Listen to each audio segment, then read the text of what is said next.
Salut les traders, c'est Watao avec vous pour Rider les cryptos. Nous sommes le samedi 17 octobre 2020 et si je suis très heureux de vous retrouver pour cette vidéo hebdomadaire, sachez que j'ai pas vraiment la pêche aujourd'hui. J'espère que ça s'entendra pas trop dans la vidéo, mais pour tout vous dire, et ce sera mon billet d'humeur du jour, je suis très touché, atteint par le fait qu'aujourd'hui en France on puisse décapiter des enseignants. Alors pas d'angélisme là-dedans, hein, je fais pas de bons sentiments, on parle pas de ça. On parle simplement du fait que dans ma famille, il y a beaucoup d'enseignants, que dans ma famille, il y a des musulmans, des chrétiens, même des juifs, des gens de toute l'Europe, des gens d'Afrique du Nord, des gens d'Afrique subsaharienne, et que ben voilà, j'ai pas envie de vivre dans un monde où on risque sa vie et où on n'a pas de liberté de penser. Si je suis dans les cryptos et plus globalement dans la blockchain, c'est pas que pour la spéculation, même si c'est l'objet de cette chaîne. C'est aussi pour l'aspect décentralisé et la liberté qu'on peut y trouver. Et tout ce qui vient combattre la liberté et qui est contre la liberté de penser et contre le libre arbitre, et ben pour moi c'est quelque chose d'extrêmement négatif. Et pour tout vous dire, j'ai déjà eu une partie de ma famille en Afrique subsaharienne qui a été victime de ce terrorisme-là. Et donc quand il y a des choses comme ça qui se passent, et ben je suis touché à titre très personnel. Donc voilà. Et c'est vrai que pour moi, c'est un peu compliqué aussi de faire des vidéos de trading parce que évidemment, le pendant de ce chaos qu'on est en train de commencer à vivre, hein, c'est-à-dire une insécurité politique avec ce qui se passe aux États-Unis ou ce qui se passe dans l'Afrique subsaharienne avec tous les conflits liés à l'islamisme radical aussi, mais aussi à la gabegie de la gestion intérieure, l'instabilité politique en France et en Europe d'une manière globale avec la montée des extrémismes, l'instabilité et l'insécurité sanitaire évidemment, pour parler du Covid évidemment, l'instabilité économique qui en résulte. Quand on voit tout ça, on se dit bah ça va être le chaos et ça donne pas envie de vivre dans ce monde-là. Par contre, l'impact que ça a pour nous, pour les cryptos, eh bien c'est que ça les rend plus belles et plus attrayantes parce que quand on voit le quantitative easing qui a été fait, donc l'injection de milliers de milliards de dollars dans l'économie, donc de la monnaie de singe, hein, de la monnaie qui vaut rien maintenant, le dollar, euh, quand tout le monde va s'en rendre compte, bah, ça va favoriser quoi? Ça va favoriser le crypto-monnaie et le bitcoin. Donc voilà, mais je mélange pas les choses, hein. On peut spéculer sur les cryptos sans forcément tout mélanger. Mais voilà, c'est quand même quelque chose, ça m'envoie un peu à ça. Et voilà pourquoi j'ai pas trop la pêche là. Voilà, je suis vraiment atteint par ça. Et ça va stigmatiser encore plus les gens en France qui, comme moi, ben, sont issus de l'immigration, comme on dit. Et donc voilà, c'est encore plus terrible parce que ben, je me sens doublement victime de ces terroristes. Bref, voilà pour le billet d'humeur du jour. Mais on n'est pas là pour parler de ça, on est là pour parler du Bitcoin et de trading. Donc on va se concentrer sur ça. Alors j'ai eu un petit cadeau de TradingView tout à l'heure ce matin, puisque TradingView a eu la bonne idée d'effacer toutes les annotations et tous les graphiques que j'avais pu noter sur le graphique de Renko. Alors je sais pas comment ça s'est passé, c'est un plantage de Chrome, franchement j'en sais rien, j'ai pas cherché à comprendre, parce que c'est pas si grave que ça, parce que finalement un graphique bien nettoyé, c'est l'occasion de se reposer un peu sur la vision long terme que nous donne Renko et de réétudier tout ça de manière sous un angle différent. Et ce que je vous propose de faire, c'est de regarder ce channel ici, voilà, qu'on va dessiner comme ceci. Alors, on va le faire démarrer un peu plus loin, en essayant d'être un peu précis, même si, voilà, oui, c'est ça. On va prendre ces points-là. Donc, regardez, c'est particulièrement intéressant de regarder ce canal-là. Pourquoi? Parce que ce dont on peut s'apercevoir ici, et je prends simplement c'est un canal très simple, hein. On est rentré dedans ici. Donc, on était vers en avril.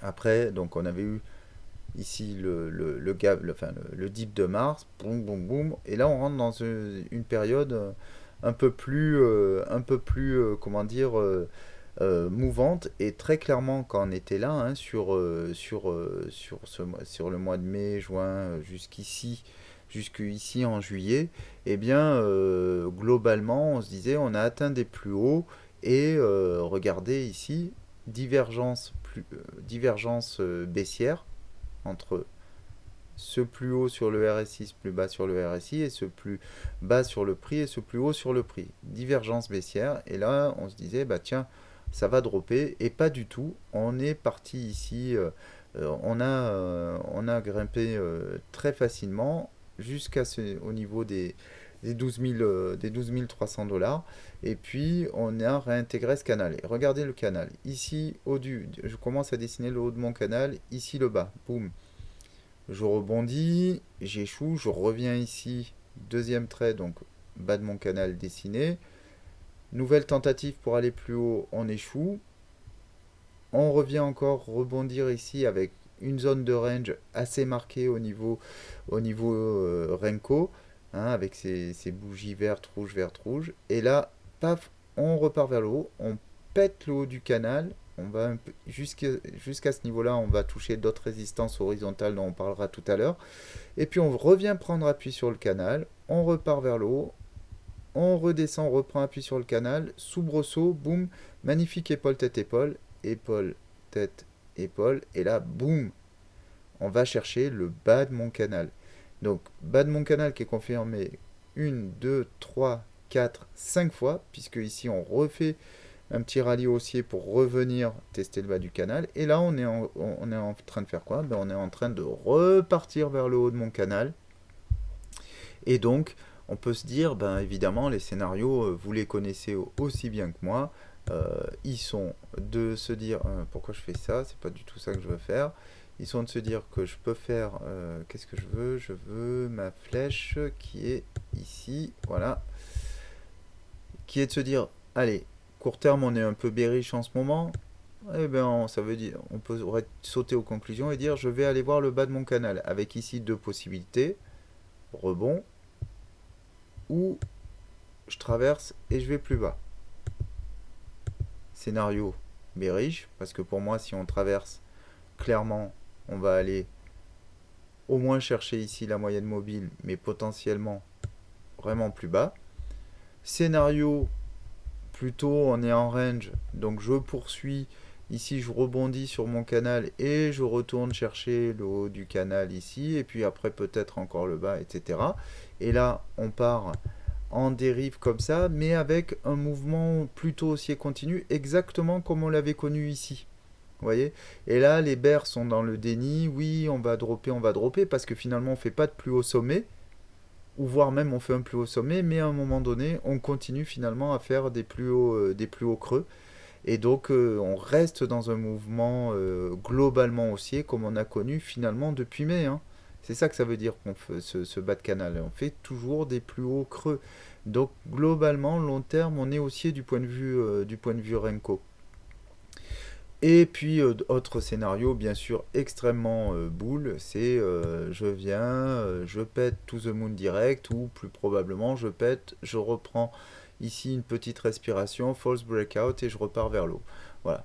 Et évidemment, autre scénario alternatif, false breakout, et je reviens ranger, mais bon, ça revient à peu près au même. Donc, à peu près tous les mouvements qu'on peut voir, donc c'est pas vraiment des scénarios, on est d'accord dans le sens où je vous dis tout ce qui est possible, et pas ce qui est probable, ce qui est quand même assez différent. Alors, on va faire ça, hop, contrôle, et voilà.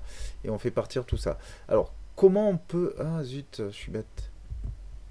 Je voulais pas enlever mon canal aussi, donc on va le faire comme ça.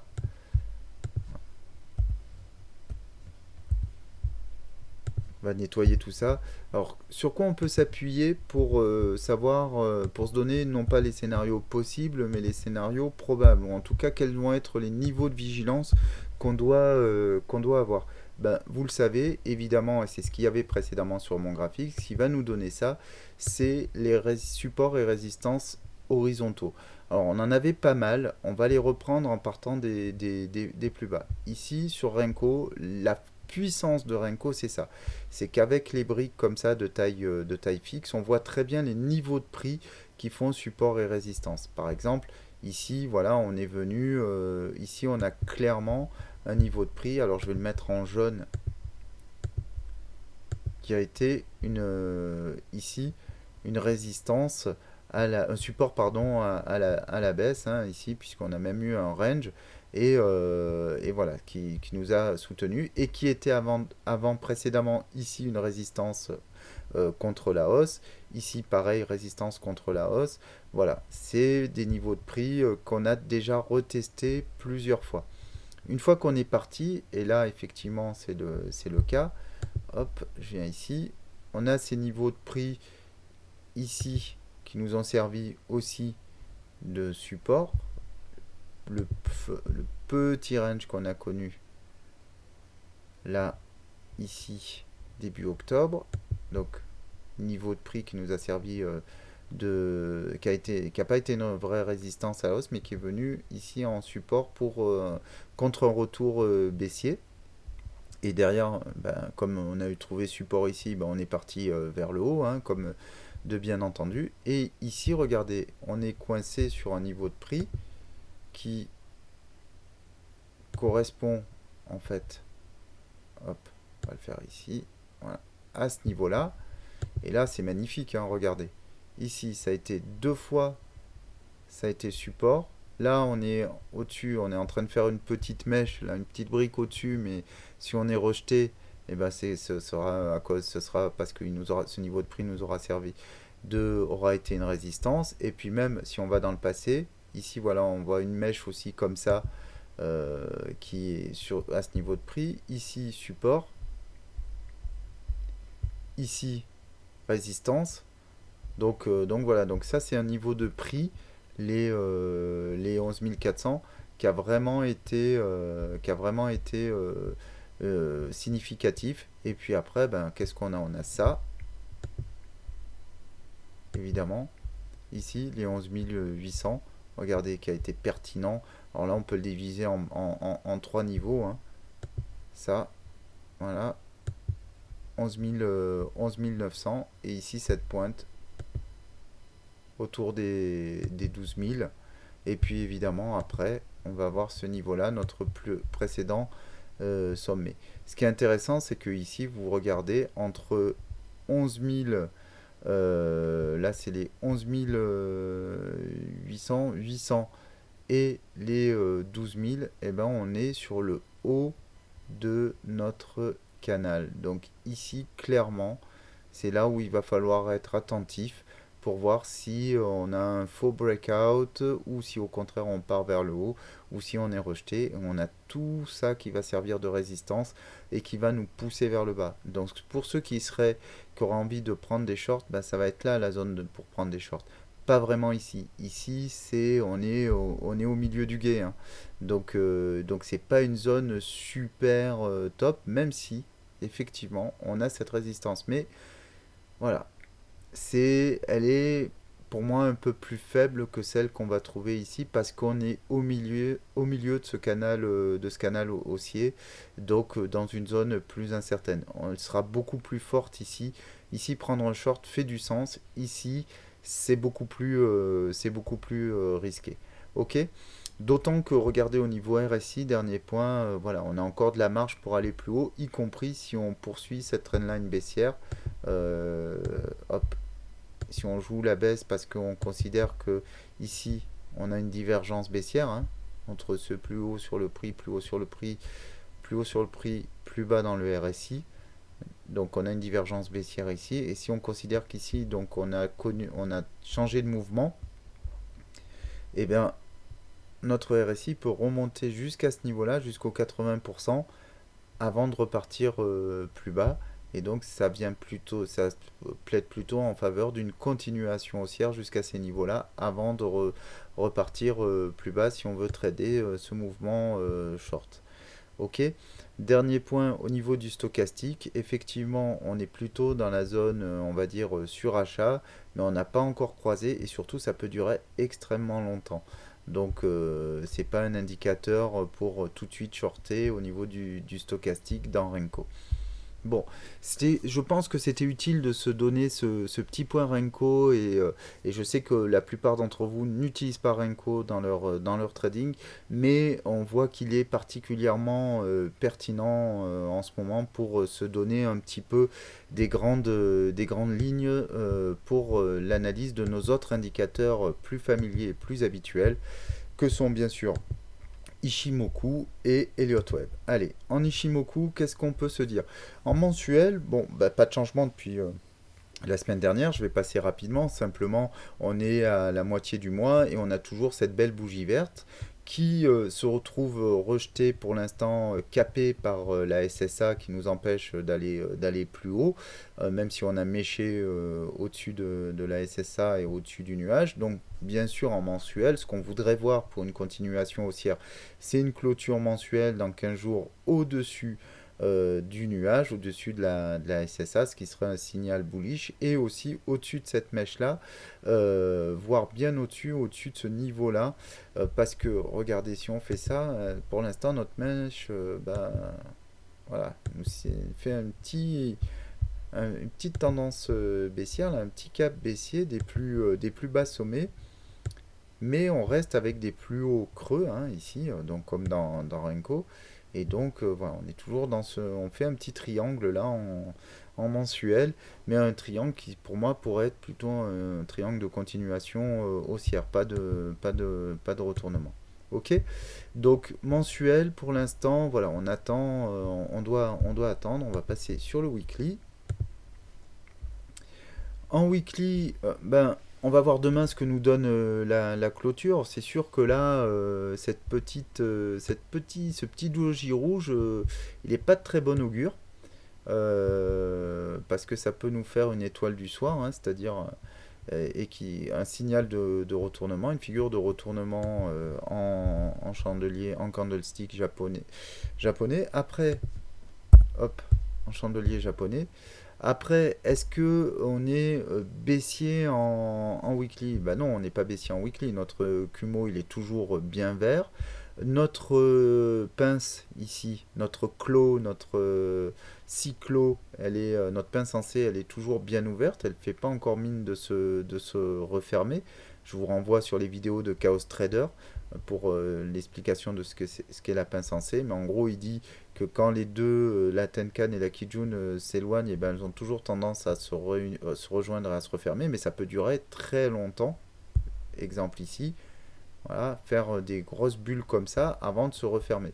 Donc pour l'instant, la bulle fait pas mine de se refermer, elle peut parfaitement se prolonger largement. La Laginspan, la Chikou, elle est toujours largement au-dessus du prix. Et donc on n'a pas de signaux clairement baissiers. Alors je vais juste faire un petit truc, ne quittez pas.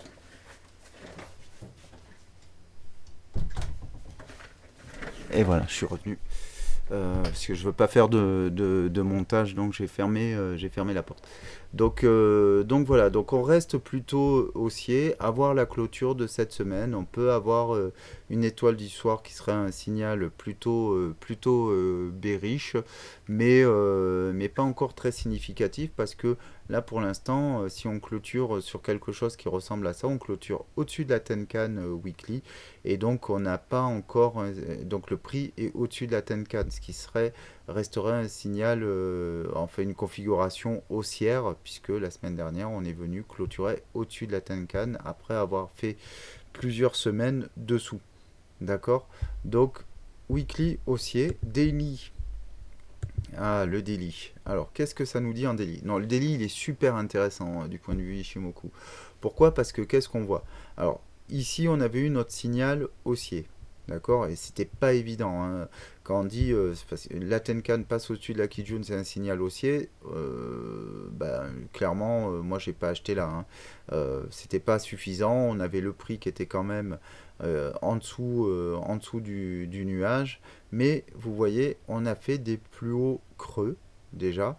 Donc ici, on pouvait se poser la question. Et puis surtout, on est venu traverser de la plus belle des manières le Kumo ici.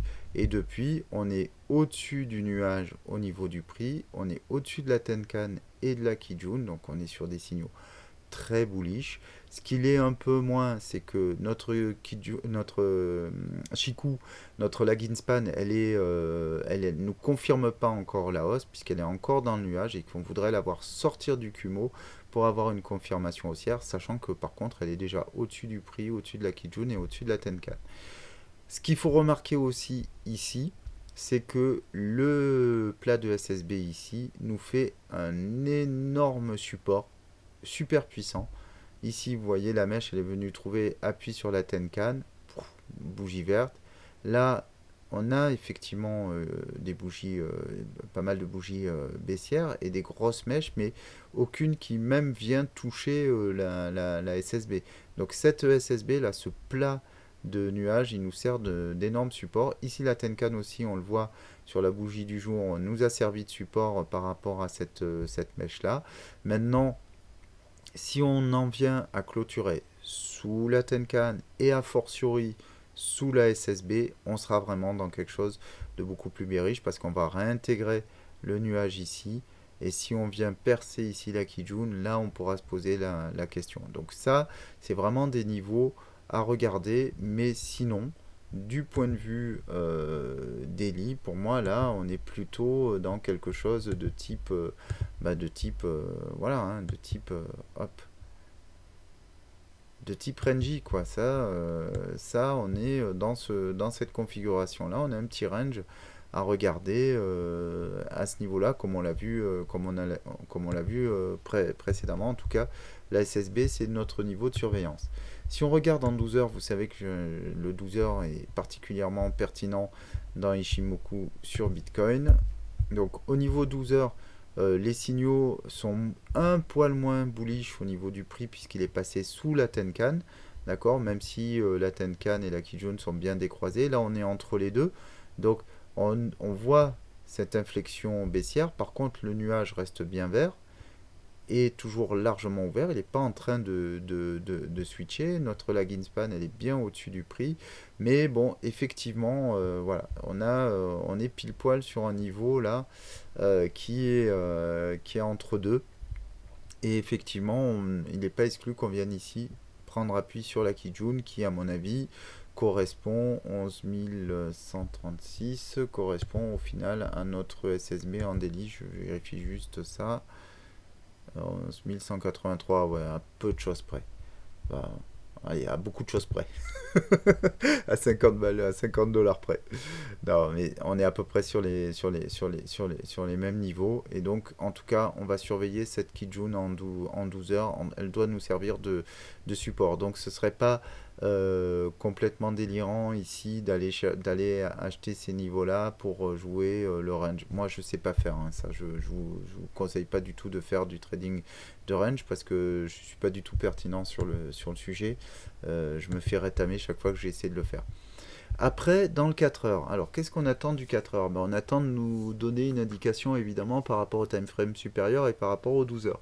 Eh bien, en 4 heures, par contre, voilà, on a notre nuage vert qui est en train de se refermer un petit peu et ça va. Il y a beaucoup de choses qui vont jouer dans les 8 heures qui viennent. Donc, déjà, dans le quart d'heure qui vient, on va voir si notre bougie ici clôture ou pas dans le nuage. Et regardez le beau doji, hein. Le doji, c'est un chandelier. Enfin, on parle rarement des chandeliers. Je pars du principe que vous savez comment ça fonctionne.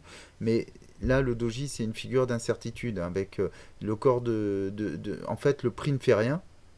Mais par contre, il oscille fortement autour de son ouverture et de sa clôture. Et là, regardez, le doji, il est parfait. Là. Si on clôture maintenant, on a l'incertitude parfaite.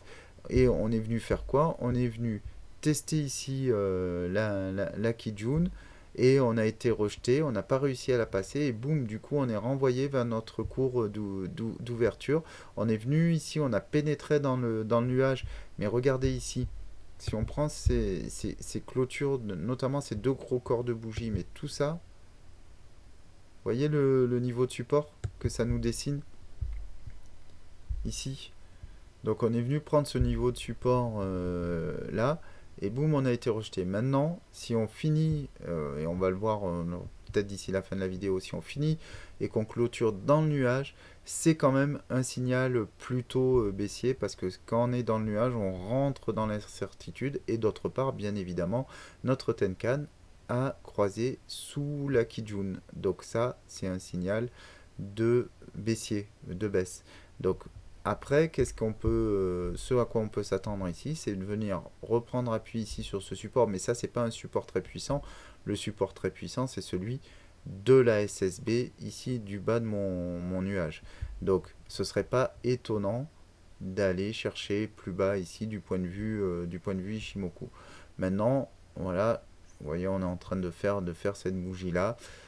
Je vois mal ici la bougie en 4 heures se clôturer au-dessus. Donc pour moi, on va avoir une bougie vraiment dans le nuage après une grosse incertitude. C'est-à-dire que là, les bears sont en train de gagner, et que, à moins que la bougie suivante, pouf, une petite nouvelle et on est propulsé to the sky, enfin vers le haut, c'est parce que c'est pas le sky du tout, hein, ça peut juste être une petite bougie. Alors, pour l'instant, on est plutôt sur quelque chose de un peu d'une continuation baissière plus haut sommet. Par contre, vous voyez, on fait pas de plus bas creux. Et c'est ça qui reste même en 4 heures. Voilà. On reste dans notre triangle évoqué tout à l'heure.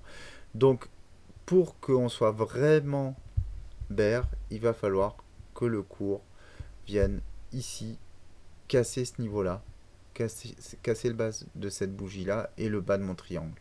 Là, on va à minima chercher ici. Est-ce que c'est quelque chose qu'il faut trader? En tout cas, moi, je le trade pas. Parce que pour moi, là, j'ai regardé quand même le risque-récompense. Si on, allez, admettons qu'on joue ce scénario-là, le stop, il faudrait qu'il soit hyper haut. Ouais, donc, non, ça n'a pas de sens. Ça n'a pas de sens dans un petit time frame.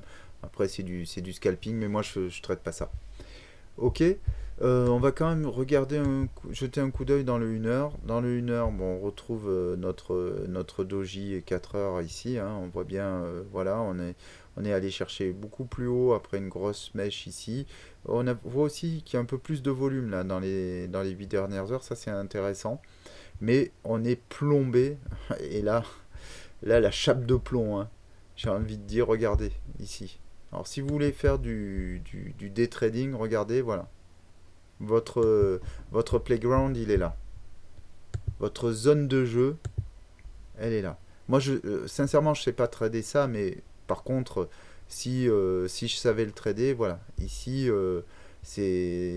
franchement, c'est génial, parce que regardez ici, nos corps de bougie qui nous font notre zone basse, et puis depuis, boum, boum, boum, avec là les SSB, les plats de nuages qui sont évidents. Donc, regardez, là, ça a été magnifique, hein. La mèche qui vient chercher la SSB, rejet, et voilà. Et on est revenu, on est où là? On est au milieu de la zone de range. Donc quand on est au milieu d'une zone de range, c'est une zone de no trade. On ne prend pas de trade au milieu. Il fallait le trade gagnant, il était là ou là. Là on achetait, on vend, etc. Mais ici on fait rien. Bah, ici c'est 50-50, c'est 50-50. Même si on a un beau nuage rouge et que il est plus probable qu'on aille vers le bas, le risque il est trop important, et puis le risque récompense n'est pas intéressant.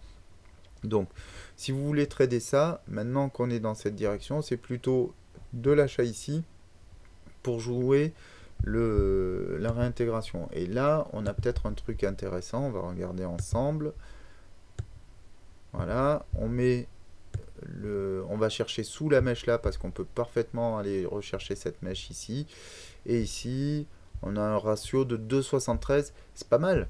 c'est jouable. Donc moi je le traite, encore une fois, je traite pas ça, mais ça c'est tradable. Ça c'est tradable pour les traders de range. Ok, surtout que mon RSI il reste haussier, donc le fait d'aller acheter ici, vu qu'on a fait des plus hauts, des plus hauts creux, ça reste intéressant. Et puis en plus, voilà, on est sur notre triangle. Donc revenir taguer le triangle ici et puis repartir vers le haut, c'est un play possible. Et en plus, si on venait jamais à casser la SSB, après le next stop, c'est ici, c'est le haut de mon triangle. Et on ferait quand même un plus bas sommet, donc on reste dans notre zone dans notre tendance baissière sur des plus grosses unités de temps. Mais voilà, il risque récompense de 4, ça c'est intéressant.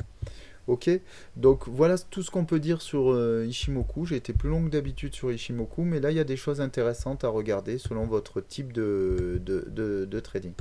Alors, Elliott Wave. Du coup, Elliott Wave, oula, ouais, ça pique les yeux, ouais, je suis d'accord. C'est vraiment. C'est assez violent. Elliott Wave, alors j'ai beaucoup dégraissé sur Elliott Wave la semaine dernière. Donc on va essayer d'être plus clair cette semaine. Et je vais vous expliquer pourquoi aussi j'ai digressé sur Elliott Wave. Parce que aujourd'hui, moi sur Elliott Wave, je suis pas en accord. Je suis pas en accord avec moi-même. Pourquoi je suis pas en accord avec moi-même? À cause de ça. Voilà. Ça, c'est ce que j'ai regardé. Je vous parle souvent, je vous dis, voilà, il y a des achats en spot, etc. Et ça, c'est les achats en spot. Alors, le marché spot, alors c'est pas, pardon, j'emploie pas les bons termes et le bon vocabulaire. Les achats en spot, c'est les achats au comptant sur les marchés. Non, ça, c'est pas des achats en spot, c'est les achats, les investissements en Bitcoin qu'ont fait des fonds, des fonds américains, anglo-saxons d'une manière générale. MicroStrategy, Grayscale, Square, Stoneridge. Donc, ces fonds ont acheté MicroStrategy pour 21 500 BTC, c'était en août de cette année, donc l'équivalent de 250 millions, pardon. Grayscale, 17 000, 17 000, un peu plus de 17 000 BTC, 180 millions de dollars en septembre, mais ce n'est que le énième achat. Donc ils avaient arrêté d'acheter pendant l'été, mais avant ça, ça fait 6 mois depuis le début de l'année qu'ils achètent du Bitcoin et aujourd'hui ils détiennent 449 millions, l'équivalent de 449 millions de dollars de Bitcoin et 2,5% de la quantité globale de supply qui est disponible. Donc c'est énorme quoi.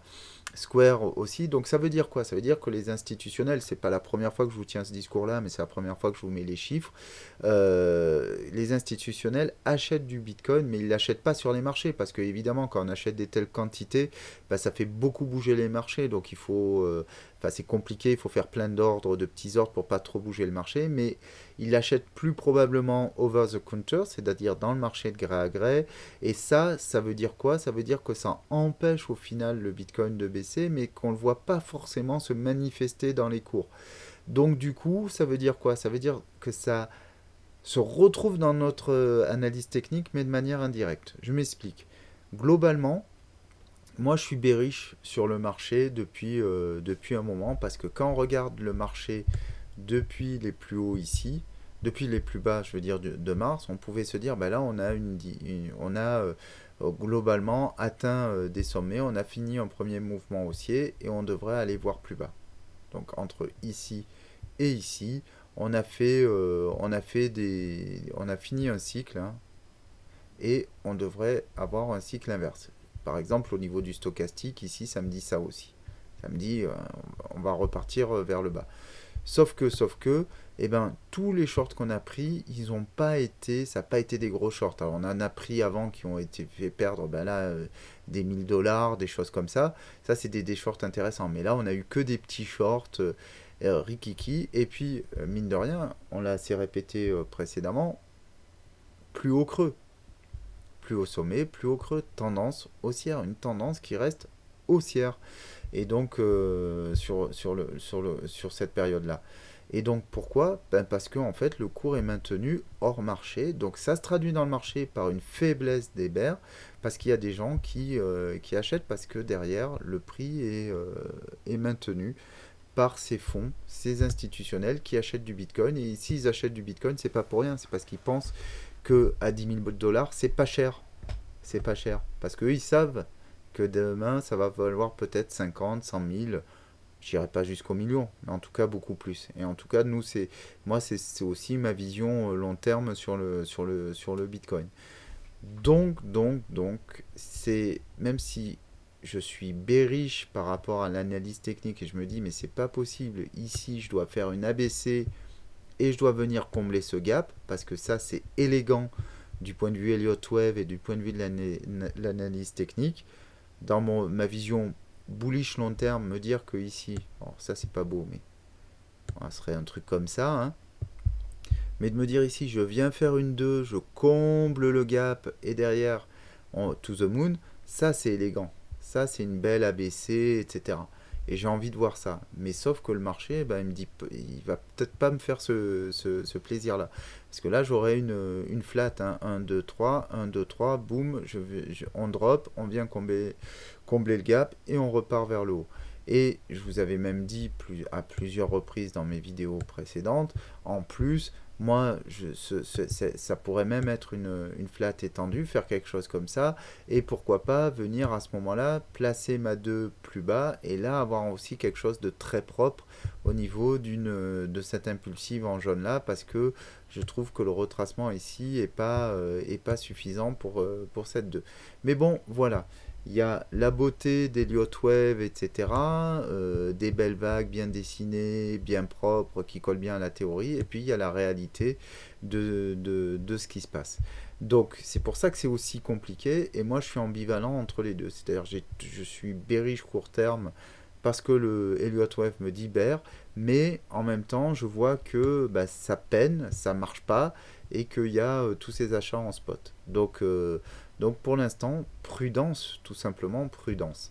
Donc maintenant, on va descendre dans l'analyse très court terme. Alors on a vu beaucoup de choses précédemment. On va quand même regarder un petit peu à minima dans le 4 heures. Donc dans le 4 heures, on a cette ABC. Donc par rapport à la ABC en rouge ici, hein, que j'ai pas encore mis terminé ici parce que rien n'empêche qu'on aille faire quelque chose de... On peut remonter jusqu'au 100%, ce qui serait un excellent bear trap.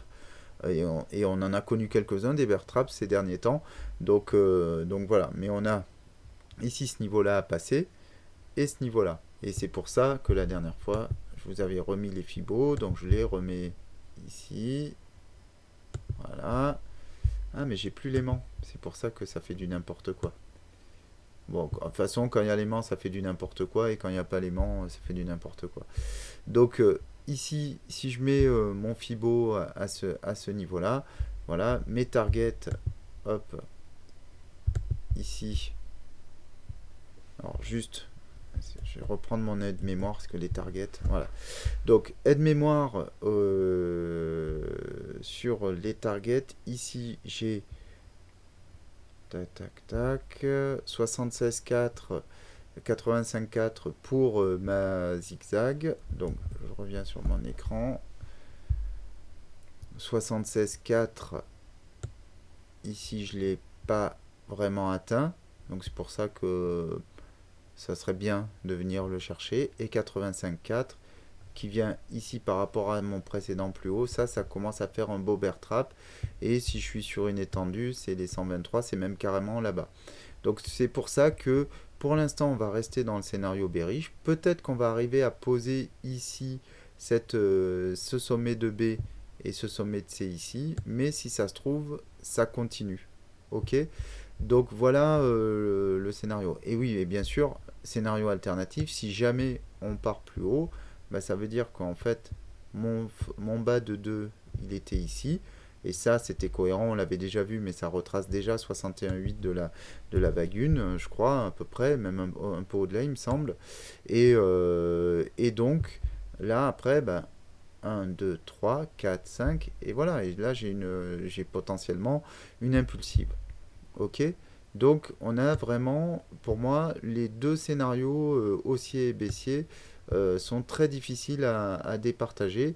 Et même si globalement je privilégie le scénario baissier par rapport à mon analyse Elliott, et là je suis en train de faire vraiment n'importe quoi, voilà, parce que je veux voir combler ce gap-là, et ben, le marché ne me donnera pas forcément raison, ou en tout cas ne me fera pas forcément ce plaisir de respecter la projection que j'ai faite. Donc il faut se tenir prêt à tout. Maintenant, pour regarder dans le 1 heure, donc le détail de tout ça, parce que c'est un peu compliqué à décompter, évidemment, hein, tout ce Bronx. Donc je vais enlever ça. En gros, moi ce que je veux voir ici, c'est donc ma B et ma C. Ma C, donc ABC ici, en vert, qui se prolonge là-dessus, et donc la C qui est ici, qui me permet d'aller placer mon sommet de B, je la décompose en 1, 2, 3, 4, 5. Donc la 1, 2, 3, 4, 5, ici on va la mettre en blanc pour qu'elle soit, et merde, pour qu'elle soit bien visible, et en épais, voilà. C'est ça que je voudrais voir. Les sous-décomptes, pour l'instant, vous y attardez pas, ils sont pas forcément pertinents. Mais bon, voilà, parce que donc ABC, donc ici on serait en 3, ici en 3, avec 1, 2, 3, 4, 5, ABC, 1, 2, 3, 4, 5. Et ici, une A avec une 1, 2, 3, 4, 5, ABC. Là, j'ai envie de dire un truc un peu compliqué. Et peut-être ma 4 ici, qui viendrait donc là. Voilà. Et pour l'instant, eh ben, on est dans l'indétermination. Pourquoi? Parce que ici, là, il y a un décompte un peu complexe. Pourquoi? Parce que ici, entre là et là, on voit qu'au niveau du RSI, j'ai fait un cycle. D'accord? C'est-à-dire que je suis parti du bas de mon RSI jusque dans la zone de surachat et puis je repars dans l'autre sens. Donc là, on pourrait dire que j'ai terminé mon cycle. Sauf que, si je fais ça, je fais un 2 3 en fait. Ou alors je fais un 2 3 avec une toute petite un ici, une 3. Enfin, c'est pourri en termes de décompte. Ou alors je le compte en un 2 3 4 et 5, c'est-à-dire avec une 2 très faible ici, une 3 qui n'est pas la plus courte, donc qui va bien, une 4 étendue et profonde, et une 5 ici. Et moi, je me suis plutôt sur ça pour l'instant, mais franchement, difficile à déterminer. Et surtout, ça ne correspond pas vraiment au niveau du RSI, puisqu'en fait, pour moi, au niveau du RSI, je fais un peu deux cycles dans le même. Donc c'est pas super propre comme décompte, et ça pourrait être ça, en fait. Quelque chose comme ça. Mais bon, là, qu'est-ce que je décompte, quoi? Ou alors, il faut que je fasse ça. Voilà. Donc pour moi, ici, pour l'instant, difficile à décompter. Je laisse ça, mais le prenez pas pour argent comptant. Il faut vraiment travailler les sous-décomptes comme on l'a fait précédemment, parce que là, cette vague en 3, ouais, une leading diagonale, peut-être, ça peut être ça leading diagonale, enfin des 3-3-3-3. Mais voilà, des comptes complexes, inutile de se précipiter. On va laisser se dérouler le trade parce que là, Elliott Wave, il est compliqué pour toutes les raisons que je vous ai dit précédemment. Donc je sais que la plupart des gens qui regardent les vidéos sont plutôt des Elliotistes, mais si vous remettez en perspective tout ce que je vous ai dit au niveau Renko, au niveau Ishimoku, on est soit dans des zones de range hyper complexes à décompter du point de vue Elliott, une poursuite éventuellement haussière par rapport au canal Renko. Bref, j'ai pas de signaux clairs qui me disent que en fait le bon scénario c'est celui de la baisse avec ma B qui qui se placerait ici et mon drop. Donc quand j'aurai des signaux beaucoup plus clairs, à ce moment-là, on pourra se mettre sur le décompte sérieux de tout ça et on trouvera forcément un décompte qui colle plus ou moins à la théorie. Mais sinon, j'ai pas envie de forcer un décompte pour coller à mes désirs, quoi. Voilà, c'est ça le truc, le message que je veux faire passer. Ça sert à rien de forcer le décompte en se disant non mais ça doit baisser, de toute façon c'est comme ça et j'ai raison. Non, non, ça marche pas comme ça, hein. Donc ici c'est l'incertitude. Donc on va rester sur cette incertitude. Néanmoins, il y a des plays à faire, on l'a vu en range, par rapport à Ishimoku. Donc, si vous êtes trader de range, n'hésitez pas. Et quant à moi, globalement, j'ai un biais effectivement toujours bearish, mais je suis très très prudent et je suis plutôt dans la zone de no trade pour l'instant. Sachez par contre que pour la petite info, sur Ethereum, sur l'Ether, c'est beaucoup plus clair quand même. On est beaucoup plus sur une figure baissière. J'ai un petit short en cours sur Ethereum parce que là, pour le coup, on est vraiment plutôt sur, enfin, les figures, le décompte héliotiste va clairement vers le bas. Mais jusqu'à preuve du contraire, Bitcoin ne suit pas forcément l'Ether et c'est plutôt l'inverse. Donc voilà, pour l'instant, je vais pas prendre de pari là-dessus. Dernier point, regardez hein, nos deux niveaux donc on avait défini la dernière fois, les deux alertes. On est toujours pile poil au milieu. Hein. Voilà, on est entre les deux, 50-50. Donc on est dans la no trade zone, on est dans la zone, dans cette zone de range et on est au centre de la zone de range. Donc ici, pas de trading. On attend d'être plus bas ici ou d'être plus haut là. Effectivement, ici, on pourra se reposer les questions. On aura nos sommets. Je ne vais pas refaire la vidéo. Mais voilà. Bon, les traders, merci de votre attention. Merci encore de liker et de vous abonner. On a un abonné de plus cette semaine. Je suis super content par rapport à ça. Je vous souhaite un excellent samedi, un excellent week-end et je vous dis à la semaine prochaine. Ciao.